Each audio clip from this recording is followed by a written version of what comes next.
Welcome to SVG-TV's news for Friday, May 30th. I'm Khalil Cato with the details. The building of 4 bridges are on the list of projects agreed upon between the governments of St. Vincent and the Grenadines and Ecuador. At a media briefing this morning, Ecuadorian Deputy Minister of Foreign Affairs Leonardo Arizaga announced that following a meeting with Prime Minister Dr. Ralph Gonsalves, they have committed towards a number of projects, including the construction of bridges across the island. We're going to build 4 bridges here in St. Vincent, together with the Army Corps of Engineers. We're going to send Ecuadorian students to St. Vincent to learn English. We're going to cooperate in planning and South-South cooperation.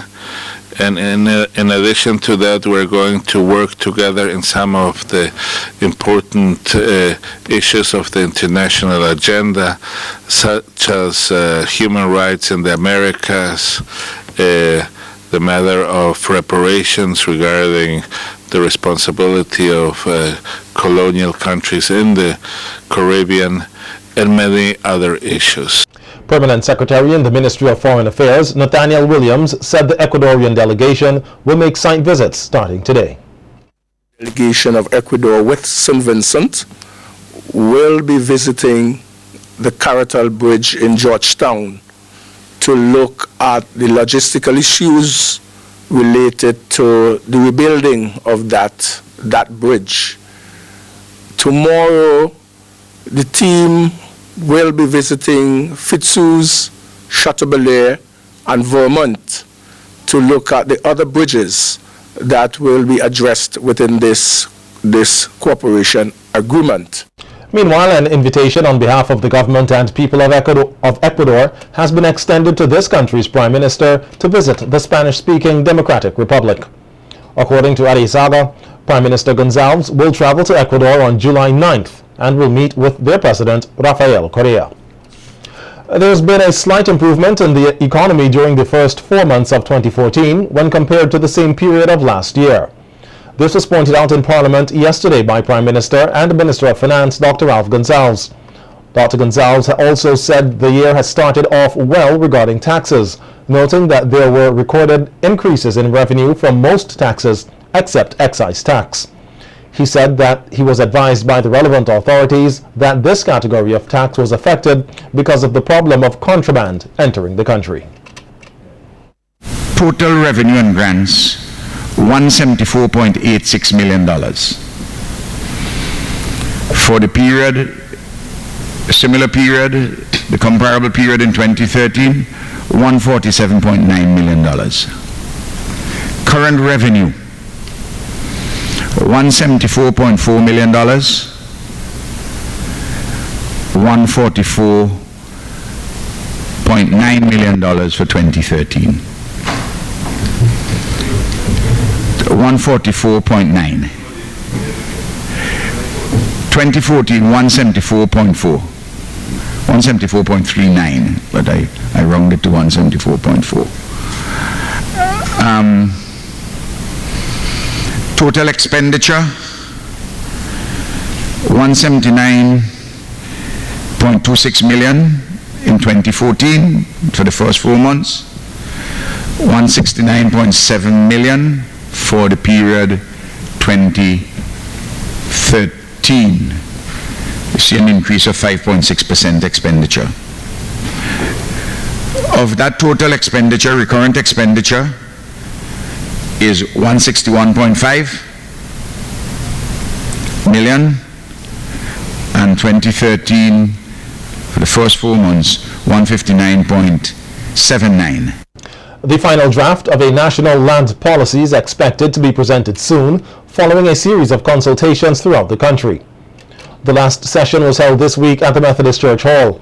According to Bentley Brown, OECS Director of Social and Sustainable Development, the project is expected to enhance capacity on land management and the correct application of the appropriate tools for relevant land management.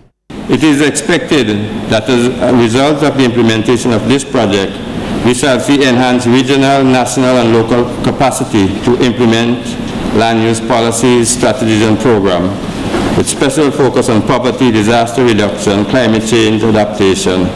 The project is aimed at achieving enhanced sustainable development across OECS member states through the formulation, adoption, and implementation of a comprehensive land policy. It has been a problem getting professionals to work in some areas across the country, for example, the Grenadines. This point was made by Dr. Ralph Gonzalez while addressing an issue relating to having a nurse stationed in Miro. According to the Prime Minister, the nurse previously assigned to the Miro Clinic is presently pursuing studies abroad, and it was expected that she will return to her position after completing her degree. Mr. Speaker, I will have persons, Ministry of Education knows it's a general problem, saying it in Union Island. We have teachers. As soon as they get a year in union, they go into the Ministry of Education. If they can't get through with the Ministry of Education to come up, they come to me. They call me. They come by me. It's a challenge.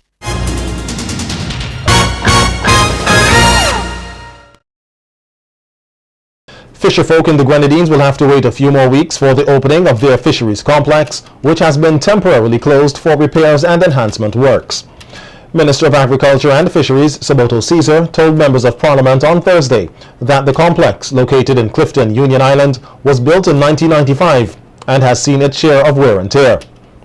Caesar said he has spoken to officials from the Roads, Buildings and General Services Authority, BRAGZA, on completing the repair work. There is a door, the main door of the facility, which is exposed to the sea. The door was seen to be unsafe, and the facility was closed because of this and because of the absence of water at the facility because of the harshness of the dry season. The minister added that the government of Japan, under the project dubbed the Improvement of Fishery Equipment and Machinery in SVG, will assist with the enhancement. The large entrance door facing the sea. The equipment will be provided to enhance the water collection system and repairs to the water tower. And there will be the servicing and the repair of 2 flake ice machines and the cold storage unit. Meanwhile, the North Leeward area is said to have received the most damage to its fishing sector by the December 2013 trough system. According to a Food and Agriculture Organization FAO assessment, the sector suffered damages amounting to $383,000. The Agriculture Minister said though the damage to the fisheries sector was relatively small, there was a significant impact on livelihoods. Several fishing boats along with engines and fishing equipment were either damaged or totally lost in these following areas: Bayabu, Caliqua, Chateaubriand, Fitzhughes and Coles Hill. In addition, in the area of aquaculture, one tilapia farmer lost just over 1,000, valued at 10,000 EC dollars. Caesar said that by the middle of June, fisherfolk and other persons can expect a rollout of compensation. Yes, persons whose boats were damaged, would have lost nets and other equipment, will be assisted. And I am aware that the Permanent Secretary is actually sourcing these things. In discussion with the Permanent Secretary, we are expecting to have a rolling out of the assistance by the middle of June. The local Red Cross is embarking on a volcanic risk reduction project which seeks to develop strategies of preparedness for SVG. Today, several members of the media were informed of their role in the project at a workshop hosted by the Red Cross organization. Director General of the Red Cross, Bernard Marksman, says two of the objectives of the project are to reduce the impact of volcanic risk on the population and improve the level of capacity of disaster management stakeholders, which includes the training of audio-visual professionals and school teachers. You're training the audiovisual professionals, you are the ones. We're looking at training the communities, we are looking at training not school teachers as well as students in those particular schools. So those schools in the core communities will be part of the whole gamut of things. Result 2, we're looking at the improvement of the regional early warning system. Yes, we are also in partnership with NEMO, with UNDP, where there's also an early warning systems project in St. Vincent. And later on, you will be fed with more information with respect to that. Marksman noted that the project, which will target 7,000 persons, will be beneficial to the entire country.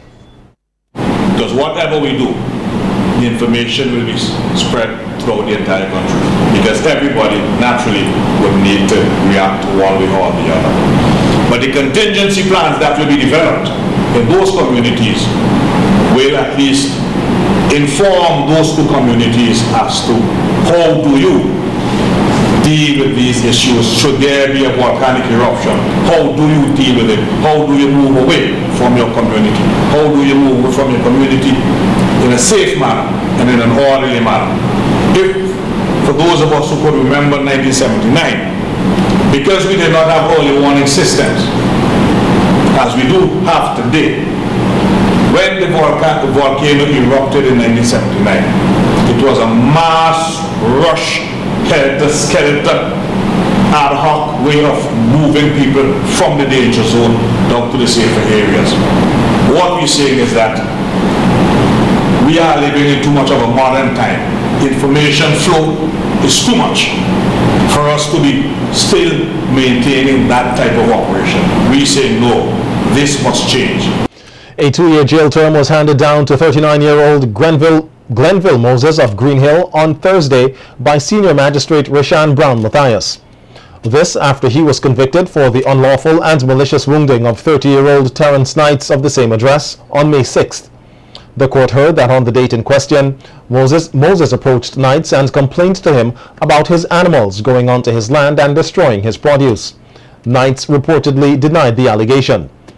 Moses reportedly then used the cutlass he had in his possession at the time and inflicted wounds to Knights' hands, resulting in serious injuries and his hospitalization for 3 days. Before imposing sentence, Magistrate Brown Matthias stated that the act was a very serious one and such action will not be condoned.